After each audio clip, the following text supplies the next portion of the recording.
혹시 평균 기대 수명이 높아졌는데도 불구하고 많은 어르신들이 85세까지 건강하게 살지 못한다는 사실 알고 계셨나요?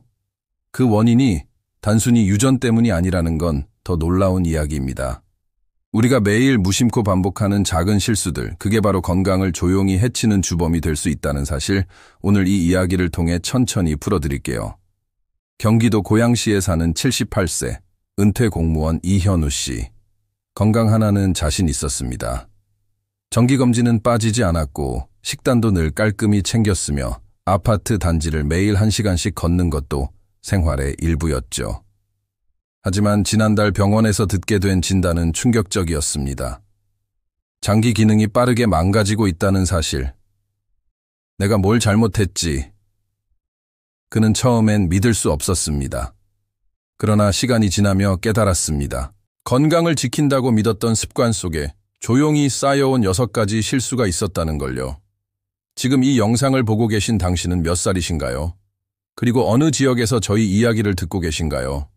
댓글로 남겨주시면 그 이야기 하나하나가 이 공간을 더 따뜻하고 인간적인 곳으로 만들어줄 거라고 믿어요. 그럼 이제 당신의 건강을 지켜줄 작지만 결정적인 첫걸음을 함께 시작해볼까요? 먼저, 가장 흔하지만 무서운 실수, 만성 탈수입니다. 물은 단순한 음료가 아닙니다. 우리 몸의 생명선이죠. 그런데 나이가 들면 목마름을 느끼는 감각 자체가 둔해져 이미 탈수 상태임에도 자각하지 못하는 경우가 많습니다. 서울 마포구에 사는 74세 이은영 할머니는 매일 아침 커피 2잔, 점심에 국물 음식, 저녁엔 보리차 1컵. 난 물 충분히 마신다고 생각했지만 어느 날 갑자기 어지럼증과 함께 쓰러졌고 병원에서는 탈수로 인한 전해질 불균형 진단을 받았습니다. 전문의는 말했습니다. 가벼운 탈수도 심장, 뇌, 신장에 치명적인 영향을 줄 수 있어요. 이제라도 실천해야 할 일은 명확합니다. 하루 6잔에서 8잔 정도의 물을 자주 조금씩 마셔주는 것. 특히 아침 기상 직후, 식사 전후 잠들기 1시간 전에는 꼭 물을 챙기세요. 소변색이 옅은 노란색이 아니라면 당신의 몸은 지금 SOS를 보내고 있는 겁니다. 두 번째, 우리가 매일 먹는 음식 속에 숨어있는 조용한 염증에 대해 이야기해 볼게요. 겉보기엔 아무 문제 없어 보이는 음식이 사실은 우리 몸속 장기와 혈관을 천천히 망가뜨리고 있을 수도 있다는 거 믿기시나요? 서울 송파구에 사는 77세의 은퇴한 유치원 교사 박영호 씨. 그는 늘 건강식이라 믿고 통곡물빵을 먹었고 볶음 요리에는 식물성 기름을 사용했으며 체중 관리를 위해 인공 감미료가 들어간 저칼로리 식품도 챙겨 먹었습니다. 하지만 어느 날 뜻밖의 신부전 진단을 받았고 그 원인은 오랜 시간 쌓여온 만성 염증이었습니다. 병원 검진 결과는 충격적이었습니다. 건강에 좋다고 믿고 먹어온 식품들이 오히려 혈관 속 염증 반응을 키우고 있었던 것이죠. 전문가들은 이렇게 경고합니다. 노화가 진행되면 젊을 때 괜찮았던 음식도 몸에 해로운 반응을 일으킬 수 있습니다. 그래서 지금 바꿔야 할 식습관 아주 명확합니다. 염증을 일으키는 대표적인 음식 3가지부터 줄여보세요. 흰 밀가루로 만든 식품, 흰 빵, 국수, 과자 등 가공식물성 기름, 카놀라유, 대두유, 옥수수유 등 인공 감미료, 저칼로리 음료, 무설탕 간식 등 이 3가지만 줄여도 몇 주 안에 염증 수치가 40% 이상 떨어질 수 있다는 연구 결과도 있습니다. 대신 무엇을 드시면 좋을까요? 한겸 효과가 입증된 음식들을 추천드릴게요. 엑스트라 버진 올리브유 색이 짙은 채소와 과일, 브로콜리, 블루베리, 케일 자연 유래 감미료, 꿀, 스테비아 소량. 우리의 장기와 세포는 조용히 하지만 확실히 반응합니다. 몸에 맞는 음식을 선택하는 것만으로도 노화를 늦추고 건강 수명을 늘릴 수 있어요. 그리고 여기서 꼭 짚고 넘어가야 할 중요한 포인트. 건강 정보를 들을 때 서로 상충되는 조언 때문에 헷갈릴 수 있잖아요. 그래서 오늘 영상에서는 실질적인 실천 포인트만 쏙쏙 골라드렸습니다. 이 정보가 유익하다고 느껴지신다면 댓글에 숫자 2를 남겨주세요. 그 숫자 하나가 여러분과 저, 그리고 이 영상을 보는 모든 이들을 이어주는 따뜻한 연결 고리가 될 거예요. 자, 이제 세 번째 이야기로 넘어가 볼까요? 바로 운동에 대한 오해입니다. 걷기 운동이 최고라고 알고 계셨던 분들 많으시죠? 물론 걷기는 훌륭한 운동입니다. 하지만 그것만으로는 부족하다는 사실 알고 계셨나요? 부산 해운대에 사는 75세의 은퇴한 간호사 이정민 씨는 매일 아침 5km를 빠짐없이 걸으며 자신을 건강하다고 믿었습니다. 하지만 병원 검진 결과는 충격적이었습니다. 또래보다 근육량이 10년 이상 낮았던 거죠. 매일 걷는데 왜 이렇게 힘이 없어질까요? 그녀의 질문에 전문의는 이렇게 대답했습니다. 65세 이후부터는 걷기 운동만으로는 근육과 대사 기능을 유지할 수 없습니다. 반드시 근력 운동이 함께 필요합니다. 그렇다면 어떻게 해야 할까요? 무리한 헬스장 운동이 아니라 집에서 간단히 실천할 수 있는 체중 기반 근력 운동, 루틴만으로도 충분합니다. 예를 들어볼게요. 벽에 손을 대고 푸시업 식탁 의자를 활용한 앉았다. 일어서기 밴드를 활용한 팔 당기기 운동. 이런 동작들을 천천히 정확한 자세로 10회씩 반복해보세요. 일주일에 3번, 하루 10분만 투자하셔도 근육과 관절이 확실히 달라집니다.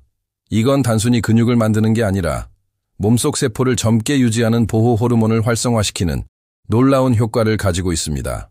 걷기 운동만으로는 결코 얻을 수 없는 변화죠. 오늘부터라도 작게 시작해보세요. 당신의 몸은 그 노력을 분명히 기억하고 건강이라는 보답으로 되돌려줄 거예요. 네 번째 이야기입니다. 많은 분들이 병원 치료를 받으며 이제 안심이다 라고 몸속 영양소를이 될 대전 중구에 사는 76세의 은퇴한 우체부 최지훈 씨는 10년 넘게 고혈압 약과 위장약을 꾸준히 복용해왔습니다. 하지만 최근 들어 갑자기 기력이 떨어지고 기억력이 희미해지더니 급기야 심장 기능까지 나빠졌다는 진단을 받았습니다. 그 원인은 바로 약물 복용으로 인한 비타민 B2, 마그네슘, 코엔자임 Q10 같은 필수 영양소의 고갈이었습니다. 많은 약들이 우리가 모르는 사이에 몸속 영양소를 빼앗아갑니다. 특히 위산 억제제, 인뇨제, 고지혈증 치료제 등은 특정 비타민과 미네랄을 빠르게 소모시켜 면역력, 인지기능, 심장 건강까지 흔들리게 만들 수 있어요.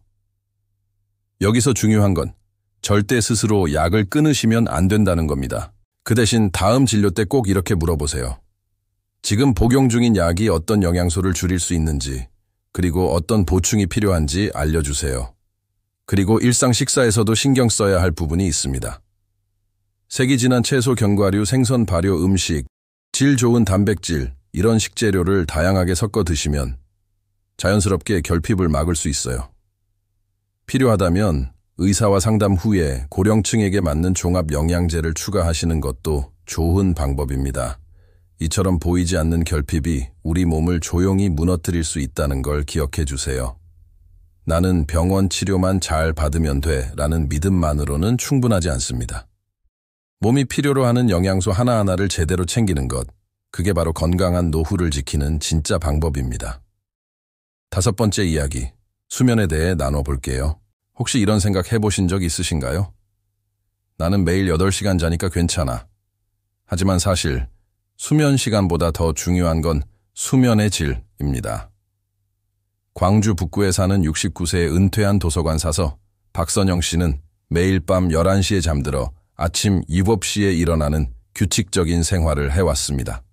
하지만 점점 아침에 머리가 멍하고 낮에도 졸음이 쏟아져 병원을 찾게 됐습니다. 수면 검사 결과는 예상 밖이었죠. 8시간을 자고 있었지만 깊은 수면 단계가 현저히 부족했던 겁니다. 수면의학 전문가들은 이렇게 설명합니다. 나이가 들수록 깊은 잠의 비율이 줄어들어 잠을 자도 몸이 제대로 회복되지 않게 됩니다. 그 결과 뇌세포의 손상, 기억력 저하, 면역력 감소 등 다양한 문제가 따라오게 됩니다. 그렇다면 수면의 질을 높이려면 어떻게 해야 할까요? 잠들기 30분 전부터 실천할 수 있는 수면 준비 루틴을 추천드릴게요.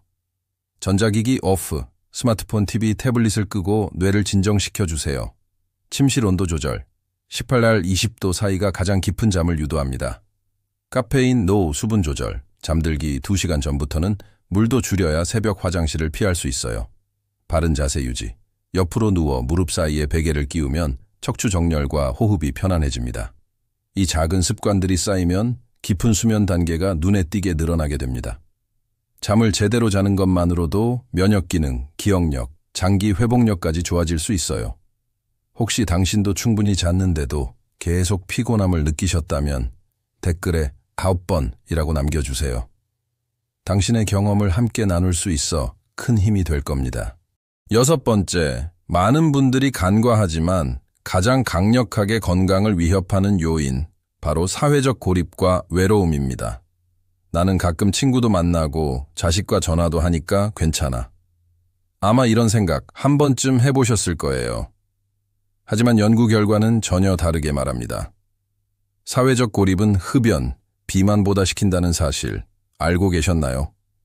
전북 전주시에 사는 73세 은퇴한 기계 엔지니어 김준석 씨.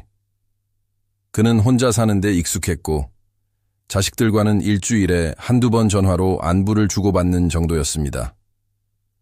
자신은 고립되지 않았다고 믿었습니다. 하지만 어느 순간부터 기억력 감퇴, 무기력함, 이유 없는 가슴 두근거림이 찾아왔습니다. 검사 결과 외로움으로 인한 만성 스트레스 반응이 뇌 기능을 저하시키고 있었던 겁니다. 사회 연결이 줄어들면 우리 몸속에서는 스트레스 호르몬인 코르티솔이 과다하게 분비되고 그로 인해 염증 반응이 생기며 신체 조직을 조금씩 파괴하게 됩니다. 눈에 보이지 않지만 시간이 지나면 무서운 결과를 낳는 것이죠. 노인정신건강연구의 권위자인 장소임 박사는 말합니다. 진정한 사회적 연결은 단순한 안부 인사나 우연한 만남이 아닙니다. 마음을 나누는 깊이 있는 대화, 의미 있는 관계가 몸과 뇌를 지키는 핵심 열쇠입니다. 그렇다면 지금 바로 실천할 수 있는 사회적 연결 루틴을 함께 만들어 볼까요?